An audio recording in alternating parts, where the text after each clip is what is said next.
Hola, buenos días. Buenos días, maestra. Vamos tantito que lleguen todos mientras voy buscando la presentación. Un segundo.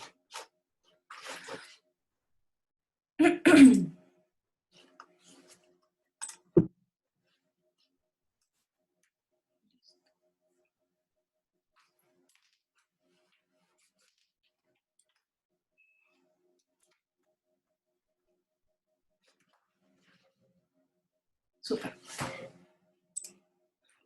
Creo que ya estamos todos. No, falta Francisco.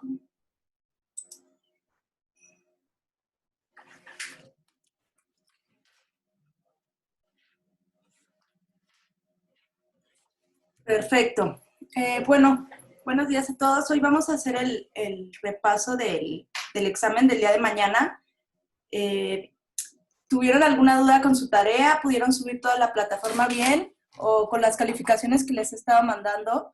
¿Alguien que tenga ahí algún tipo de aclaración? Si gusta decírmelo, porque pues yo voy a revisar la unidad con lo que les había comentado, asistencias, el examen. Mañana les digo en qué va a consistir el examen práctico. Algo se me apareció aquí en pantalla. Y las tareas, que son lo que vale más. Las personas que faltan enviármela, les digo que sí recibo tareas como a destiempo, pero obviamente no las califico con su máxima calificación. Pero si tienen por ahí una tarea que les hace falta, pues envíenmela para poder yo calificar y no se queden sin ese porcentaje. Pues bueno, voy a compartir pantalla para empezar. La clase de hoy sí es muy rápida. ¿Dónde está? Aquí está. Ok.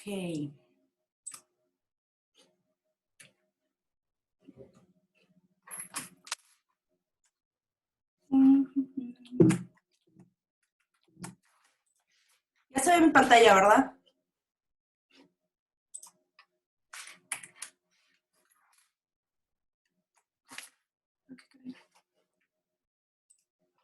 Esperen.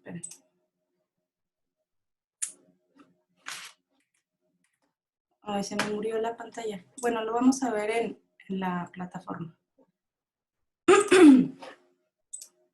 Esperen. Ok. Venga. Le subí a la plataforma todos los archivos que hemos visto en esta unidad para que tengan su forma de estudio. Ok, creo que ya se ve mi pantalla. Estoy compartiendo ahí lo de la plataforma. Vamos a empezar. Les voy a hacer preguntas para ver si están despiertos. Así que, a ver, durante el periodo paleolítico había una forma de arquitectura. ¿Alguien recuerda cuál era? ¿Dónde vivían estas personas? En el paleolítico. A ver, alguien que prenda su micrófono y me diga. Más bien hoy sí tengan su micrófono prendido porque les voy a hacer puras preguntas.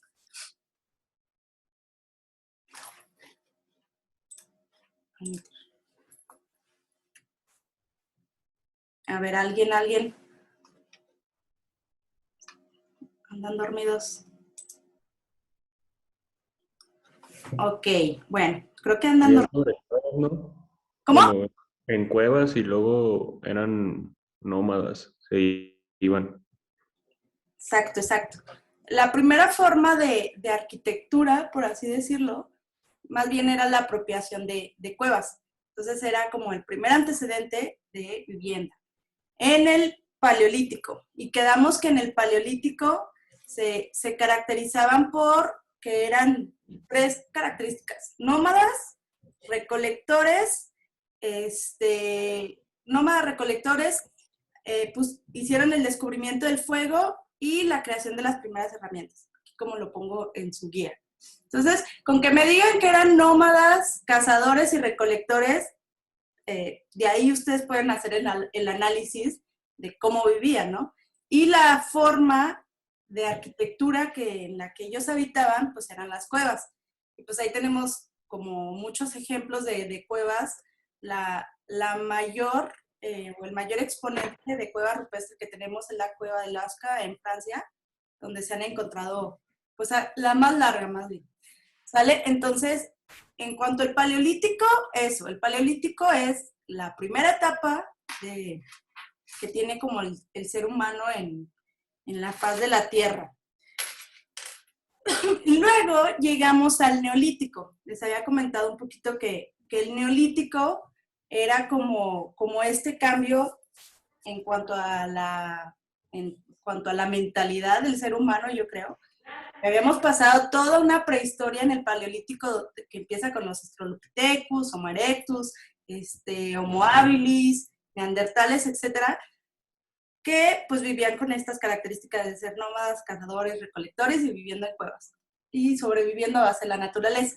En el neolítico fue cuando sucedió el cambio de que empieza la agricultura y con eso pues empieza el sedentarismo. Entonces las características principales del neolítico es que eran sedentarios, que usaban la agricultura y la ganadería, por tanto, por estas dos lograron ser sedentarios y empezaron a hacer sus primeros asentamientos. Les había encargado por ahí el análisis de dos asentamientos principales. ¿Cuáles eran? ¿Se acuerdan de estos dos asentamientos neolíticos? Alguien que me comente. Catalhuyuk.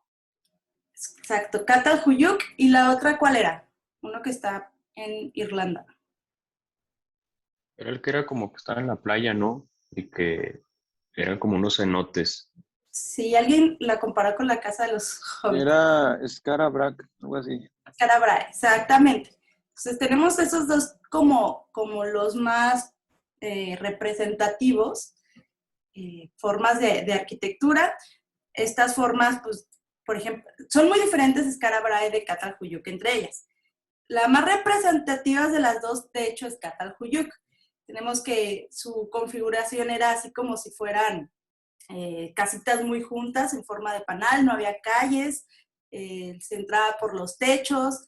Y aquí lo importante de Catalhuyuk es que empezaron a segmentar el espacio interior, de modo que había un espacio para ritos, un espacio de cocina, un espacio para dormir, etc. Entonces empieza a haber esta fragmentación del programa arquitectónico, resultando como áreas específicas dentro de un área interna.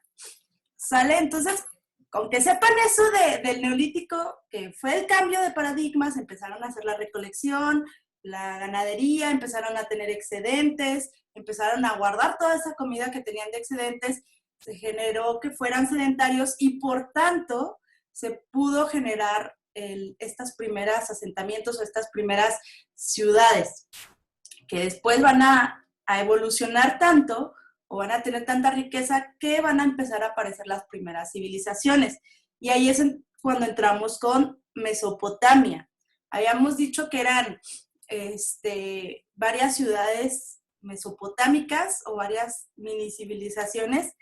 ¿Alguien se acuerda cuáles eran? ¿Cuál fue la primera de todas? Los sumerios. Exacto, los sumerios, que ahí entran las cuestiones mitológicas que no se sabe de dónde venían, que algunos le atribuyen que todo ese conocimiento que ellos tenían provenía hasta de un poder extraterrestre. Que esto no se los había comentado, pero se cree que las ciudades anteriores a los sumerios, que los sumerios no fueron los primeros. ¿Vieron ustedes esta película de Atlantis, del Imperio Perdido de Disney? Esta ciudad que está en el océano, en el océano Atlántico, pues se cree que fue de las primeras civilizaciones, antes incluso que los sumerios. Pero bueno, esas son cuestiones mitológicas. Entonces, bueno, primero tenemos a los sumerios, los primeritos, los primeros en aparecer como civilización, ya en forma, pues.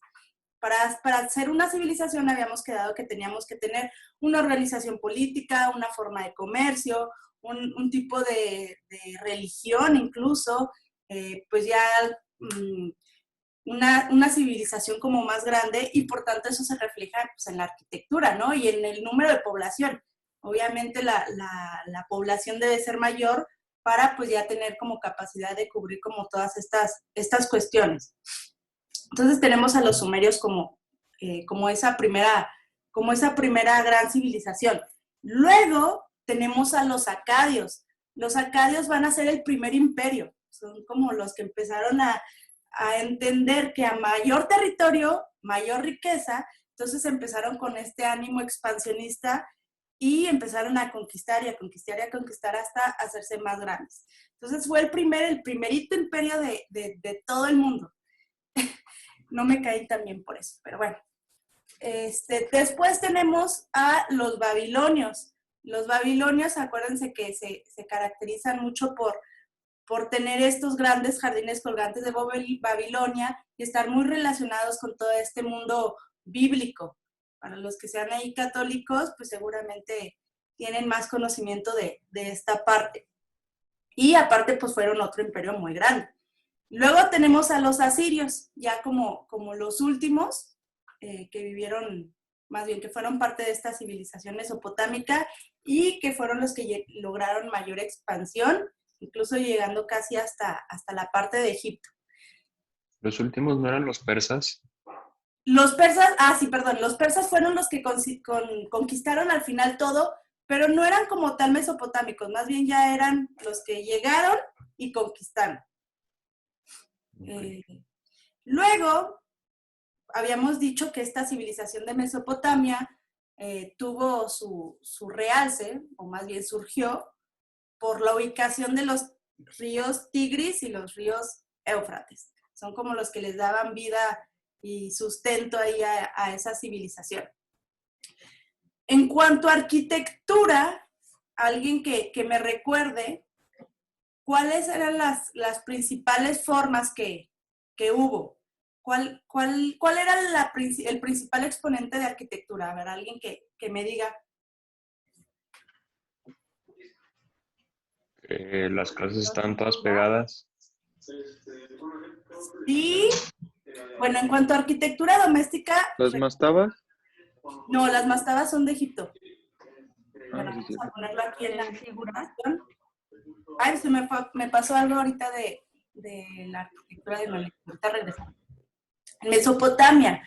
En cuanto a arquitectura, recordemos, con esto que les digo, que empezaron este tema de los imperios, de la expansión, de ganar territorio, de las guerras. Entonces, la gente requería protegerse. Entonces, empezaron a construir, exacto, las murallas. Todas las ciudades estas mesopotámicas están amuralladas. Entonces, responden obviamente a que pues eran tiempos bélicos y pues tenían la necesidad de cubrirse, ¿no? Entonces, al ser ciudades amuralladas, habíamos visto que requerían tener un acceso como principal y surge nueva forma de arquitectura que son las puertas como la de Ishtar, que es la más representativa, pues son puertas muy adornadas, que tienen motivos de pintura, de escultura, relieves. ¿Por qué? Porque representan que vas a entrar a una ciudad, entonces representan el poder político y económico que tiene esa ciudad. ¿Sale? En cuanto a arquitectura también, en cuanto a arquitectura religiosa, tenemos los zigurats como lo más representativo, yo creo, de esta civilización mesopotámica, que son esta serie de plataformas escalonadas que a través de grandes rampas se llegaba hasta un punto superior, que es donde se encontraban los templos dedicados pues, a sus deidades, ¿no? Que se encontraban, pues ya como lo vemos en la imagen, en la parte superior de ese zigurat. Y los palacios de la gente de Mesopotamia, y se conformaba como en el núcleo de la ciudad, contenía como esos zigurats y eran como estos edificios bajos con patios centrales que configuraban pues como la parte central de las ciudades. Luego, después de ese centro, no tengo aquí una imagen, ya venían todas las casitas que vimos que había formas hasta de circulares, había formas rectangulares que se parecen mucho a las de Catalcuyuk. Y aquí también lo importante es conocer el material. El material con que estuvo hecho toda esta arquitectura era de arcilla, que se crea con esta arcilla pues un barro y se pueden generar ladrillos, pero no es un material tan duradero, por tanto es que no hay tantos vestigios de esta civilización o no quedan tan bien conservados como pasó en Egipto. Entonces, pues con eso quedamos. Entonces, teníamos que las características de la arquitectura mesopotámica son las murallas, las puertas, los palacios que son palacios bajos, los zigurats, los templos que estaban en la parte de arriba de los zigurats, y pues con esas características yo creo que podría abarcar todo en cuestión de arquitectura. En cuestión de pintura, ahorita nos regresamos, se me pasó todo eso en lo de paleolítico y neolítico. En cuestión de pintura, pues habíamos quedado de que durante estas civilizaciones la arquitectura no va a estar separada de la arquitectura, sino que se van a integrar. De modo que empezaron a hacer estas pinturas, se les llama al fresco, que era esta combinación de pigmento, tal vez con algún aglutinante como huevo, para generar pues estas pinturas que representaban en los muros de sus construcciones. Y aquí también representativo de Mesopotamia es que usaban el llamado mosaico.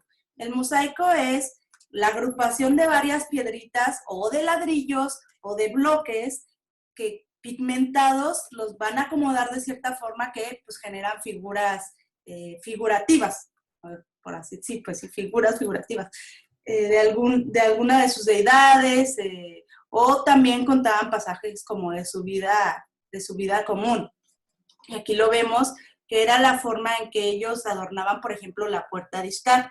Vamos a ver aquí, por ejemplo, con lo del león que tenemos aquí arriba, adornaba toda esa puerta a partir de hacer el cromado de los ladrillitos. Y pues se generaban estos mosaicos. Luego, en cuestión de escultura, habíamos visto que fueron los primeros en crear la escritura, la cuneiforme, que es la que va a ser como el gran cambio. ¿Por qué? Porque si tú empiezas a generar un modo de dejar las cosas por escrito, empiezas a tener registro y por tanto se empieza a generar historia.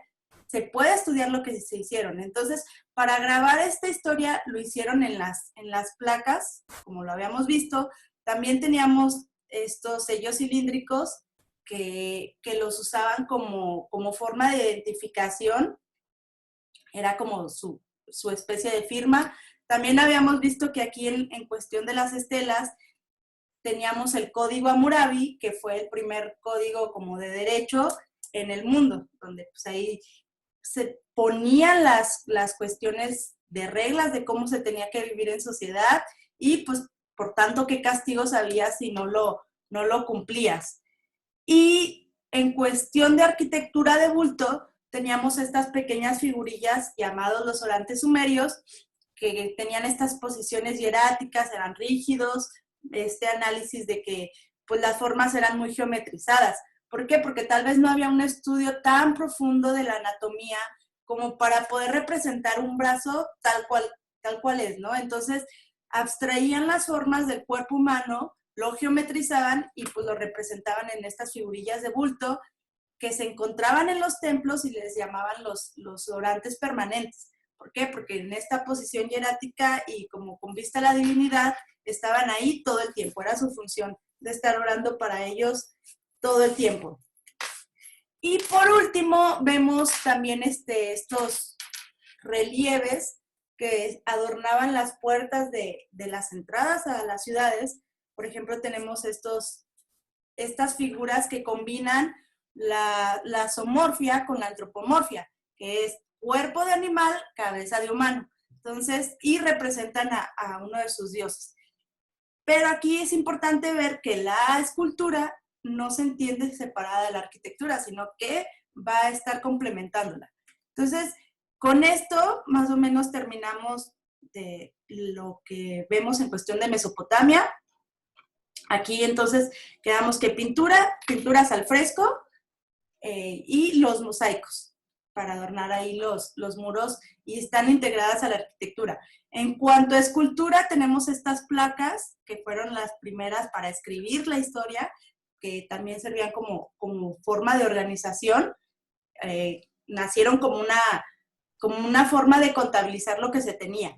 Y después se generó todo lo de la escritura. Tenemos el código Hammurabi, los sellos cilíndricos, en cuestión de arquitectura de bulto, los orantes sumerios, y en cuestión de arquitectura, de escultura integrada a la arquitectura, por ejemplo, estas integraciones antropomórficas y zoomórficas. Y con eso terminamos más o menos a grandes rasgos Mesopotamia. Como les digo, esto es algo que tienes que investigar pues más a profundidad, pero yo creo que con estas cosas se puede abarcar de manera general los 3 temas. Voy a regresarme un poquito a la parte del neolítico y el paleolítico. ¿Dudas hasta aquí o vamos bien?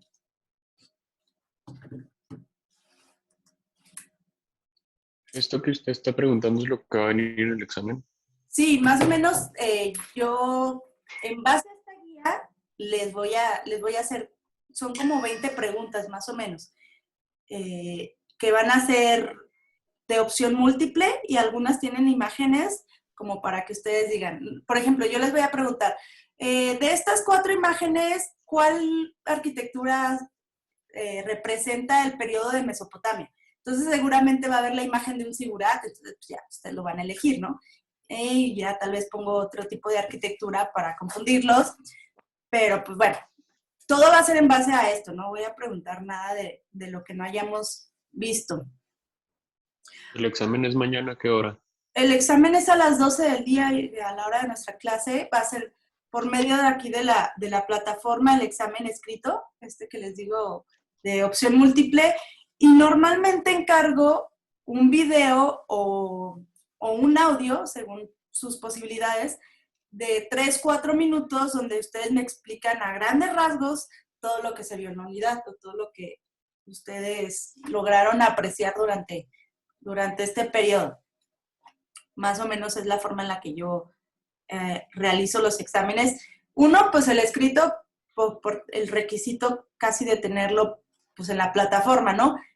Pero el que más me interesa es el escucharlos y saber realmente, pues, qué se les quedó, ¿no? Sin leerlo. Obviamente es como de lo que ustedes hayan aprendido. Pero bueno, eso profundizamos mañana para no perder ahorita más tiempo. Ok, en cuestión de arquitectura, regresamos un poquito a la parte del neolítico. Se me olvidó mencionarles estas primeras arquitecturas de grandes piedras.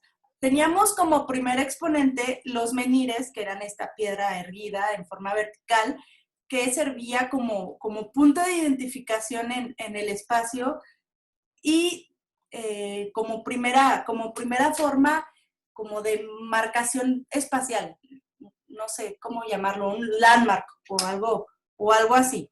Luego tenemos los dólmenes, que son estas 2 piedras que van a tener una piedra horizontal, que son el principio incluso del sistema arquitrabado que les había comentado la clase pasada, y servían como formas de enterramientos. Luego tenemos los dólmenes a cubierta o sepulcros, que son estas series de varios dólmenes para formar pues todo un corredor, que también tenían una función de enterramiento. Luego tenemos los cromlech o los enge. El más característico habíamos comentado que era Stonehenge, que tenían como esta función también de ser, bueno, se cree que era un calendario, tenía una función ritual y como de observatorio. Entonces aquí tenemos ese mayor exponente. Habíamos dicho que cuando vean la palabra cromlech significa una edificación que tiene una planta circular. En estas no me metí esta unidad, pero bueno, nada más para que la conozcan, son otros tipos de arquitectura neolítica, las navetas, las tablas y los talayots. Pero creo que en esta vez no profundicé en eso, así que seguramente no lo voy a preguntar. Y pues ya lo que vimos de Catal Huyuk. En cuanto a pintura, habíamos quedado que en el Paleolítico estaba la pintura rupestre, pues esta pintura que se representaba en las cuevas. También lo habíamos dicho que se hacía a base de óxidos que encontraban pues, en la naturaleza a partir de la trituración de elementos, y es como ellos podían pintar, usando siempre un aglomerante, quizás huevo o grasas de animales. Y en cuanto a pintura también tenemos en el Neolítico que se empezaron a generar estos grabados y bajorrelieves que se hacían en la parte de las cerámicas. Las cerámicas también habíamos quedado que era súper importante porque a partir de la cerámica, de tener una vajilla o un lugar donde puedas guardar, pudieron generar estos almacenes de comida que después resultó ser un excedente y por tanto se pudo hacer la parte comercial y también el que creciera la población, ¿no? Porque podían organizar su comida para tiempos en los que quizás tuvieran algún tipo de problema. Y en cuanto a escultura, habíamos visto durante el Paleolítico las esculturas estas, las llamadas Venus, que eran estas representaciones del cuerpo femenino como un culto a la fertilidad. ¿Por qué? Porque la fertilidad para ellos era importante porque era la naturaleza quien les dotaba pues, de sus alimentos como de manera más directa. Y pues la parte de la cerámica que les digo la importancia que ya les comenté. Ok, entonces eso en cuanto a pintura, escultura y arquitectura durante estos dos periodos de Paleolítico y Neolítico. Ok, luego ahora sí nos vamos a la parte de Egipto, que esta la parte la tienen que tener más fresca ya que la acabamos de ver. A ver, alguien que prenda su micrófono y me comente, ¿cuál fue el primer tipo de arquitectura funeraria de Egipto? ¿Cómo se llamaban? Las mastabas. Exacto. Las mastabas, como primera. Luego, ¿cómo se llamaba la que le continuaba? ¿Corredores de sepulcro? ¿Cuál? Pirámides escalonadas. Exacto, las pirámides escalonadas, que eran esta serie de mastabas que se iban agudizando hacia arriba para pues, generar como una vista o un mayor poder de lo que tenía el faraón, ¿no? Después tenemos, la tenemos por aquí. Primero las mastabas, como esta forma de enterramiento muy, muy básica, hecha de una plataforma.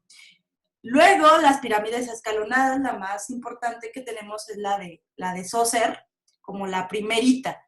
Luego tenemos la pirámide quebrada, que ya la habíamos comentado, que es este intento de hacer una pirámide clásica, pero no le salió, que se les iba a caer. Entonces tuvieron que cambiar el ángulo y pues quedó esta pirámide quebrada. Luego, las pirámides clásicas, la de Keops, que es la más grande, la de Kefren, que es la que le sigue en altura, y la de Miserinos, que es la más chiquita, y que son las pirámides, las clásicas, las que tenemos casi en postal, que cuando recuerdan Egipto, pues seguramente tienen la imagen de estas tres pirámides. Luego tenemos los hipogeos, que estos ya corresponden al imperio, a la parte de...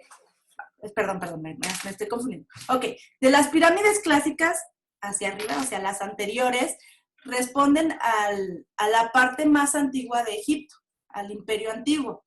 Luego, aquí hubo un cambio y llegamos a otro periodo que es el imperio intermedio y tenemos los llamados hipogeos, que son estas formas de enterramiento que aprovechaban pues, las laderas de los cerros o de las montañas y excavaban hacia abajo para hacer estas cámaras o túneles subterráneos que iban a funcionar como enterramientos. El más común o el más famoso que tenemos como exponente es el Valle de los Reyes, donde hay como 10 o 15 faraones pues ahí enterrados juntos con toda su corte y sí, todas sus pertenencias. El más famoso de las tumbas encontradas es la de Tutankamón. Tenemos esta imagen del sarcófago. Creo que no se las pasé, pero bueno, ahorita se las mando. y ha sido como el enterramiento o el descubrimiento más importante que se ha tenido de esta parte de Egipto, el descubrimiento del sarcófago de Tutankamón en el Valle de los Reyes, dentro de un hipogeo. Luego tenemos los espeos, que son como una especie de hipogeos, pero ya tenían estas entradas monumentales que iban a estar adornadas a partir de estas grandes esculturas que tenía la representación tanto de faraones como de dioses. Hasta ahí acabamos la parte de arquitectura funeraria. Entonces, como resumen, las mastabas, pirámide escalonada, pirámide quebrada, pirámides clásicas, hipogeos y los espeos. Son sus formas de enterramiento. Luego pasamos a la parte de arquitectura religiosa con lo de sus templos. Veíamos aquí muy rápidamente las partes que componían esos templos. Aquí en la parte inicial teníamos esta avenida de las Esfinges, que era este paseo donde estaban a los lados bordeados por esculturas, ya sea zoomorfas o antropomorfas. Luego llegábamos a un patio perístilo. Habíamos visto que esta palabra de perístilo tenía que ver con columnas en un perímetro, ¿no?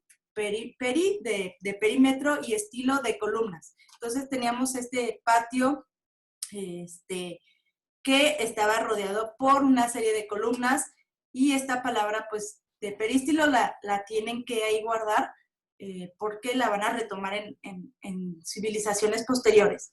Luego llegamos a la sala hipóstila, que habíamos quedado también que solamente era para que ya entraran ahí las clases sacerdotales y los faraones. La gente normal no podía pasar o no podía acceder a esta sala hipóstila, que la sala hipóstila pues es esta sala o esta cámara llena de columnas, ¿vale?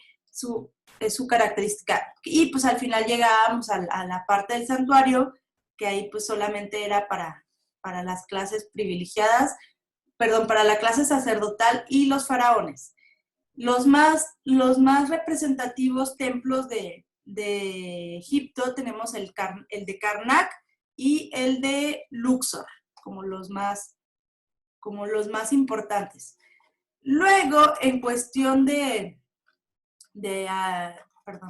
pintura en Egipto, habíamos visto otra vez que era pintura al fresco, o sea, tenía que estar adosada a los muros.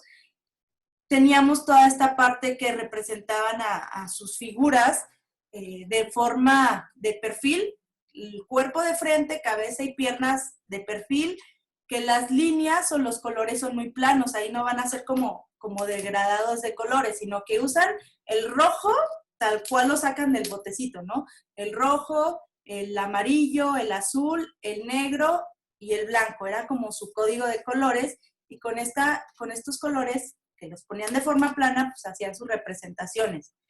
Luego también vimos que las figuras tenían como un contorno muy establecido, de modo que parecen como dibujos muy infantiles.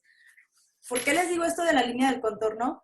Si ustedes ven dibujos del Renacimiento, por ejemplo, muy pocos artistas van a dibujar esta línea de contorno como muy establecida, sino que a partir de sombreados y de achurados y de varias formas de usar el lápiz, se generan estas como diferencias de volúmenes. No necesitas pintar una línea de contorno porque pues no representa la realidad tal cual, una línea de contorno. Genera un borde o un límite muy establecido. Pero pues los egipcios lo hacían porque tal vez su pintura, otra vez tiene que ver, yo creo que con la técnica y el estudio, tal vez no está tan desarrollada para poder representar la realidad como de una forma muy fidedigna. Entonces, era como su forma de abstraer, ¿sale? Luego eran dibujos muy geometrizados otra vez. Vamos a ver eso de cuando algo es más arcaico o más antiguo, la forma de representación en el arte es como muy geométrico, porque no existe tanto la línea curva otra vez tiene que ver con el desarrollo técnico, ¿sale? Vemos que a más avanza en el tiempo y en las civilizaciones, el uso de la línea curva se va haciendo más usual y la geometrización se va haciendo menos. De modo que pues tenemos toda esta conclusión en Grecia y en Roma, que ya lo veremos más adelante. Y que era secuencial, lo habíamos comentado, que con todas estas figuras que representaban en los muros, lo iban haciendo como contándonos una historia. Mi comparación era con un cómic, que iban leyendo como estas figuras de izquierda a derecha. Y por último tenemos la parte de escultura, que otra vez, ¿qué representación iba a tener? Que era hierática. El término de hieratismo otra vez es que es como muy, muy rígido, con esta vista casi a la nada, inexpresivos, que te sientes tú, aquí le pongo como ajeno a las personas. Y no sé si les ha pasado o han visto un cuadro en el que te pones de frente y parece que los ojos del cuadro te siguen. O sea, tú te mueves y el cuadro te está siguiendo como con la mirada. Hay como una cierta interacción entre el cuadro y tú, ¿no? Pero con estos figuras hieráticas, no va a pasar eso nunca. Al contrario, te sientes como ajeno, como que no perteneces o no hay una comunicación directa entre tú y pues, lo que estás observando. Porque pues esa es su intención, que tú como observador no seas importante, sino aquí lo importante es que miraban pues hacia la deidad o hacia la inmortalidad, hacia la nada, pues. Luego tenemos que durante este periodo la arquitectura se veía de manera frontal, porque tú puedes bordear una escultura, pero aquí no, la escultura estaba hecha para que tú la vieras de frente y que tiene que ver con un sentido de respeto o de jerarquías, ¿no? Tú vas a ver al faraón, tú no tienes por qué andar bordeando al faraón, ¿no? Lo tienes que ver como de manera de frente porque es una forma incluso de respeto y de presencia de él. Luego eran monumentales estas grandes figuras que tenemos tanto en los espeos como en los templos o en estas avenidas de los esfinges, y pues tenían, yo que sé, más o menos, vemos aquí una escala, casi 7, 8 metros de altura estas esculturas. Entonces, se caracterizaban por ser monumentales. Luego eran muy simétricas. Nos queda menos de un minuto y nos quedan 10 minutos de clase. Lo voy a quitar y nos volvemos a conectar ya nada más para finalizar.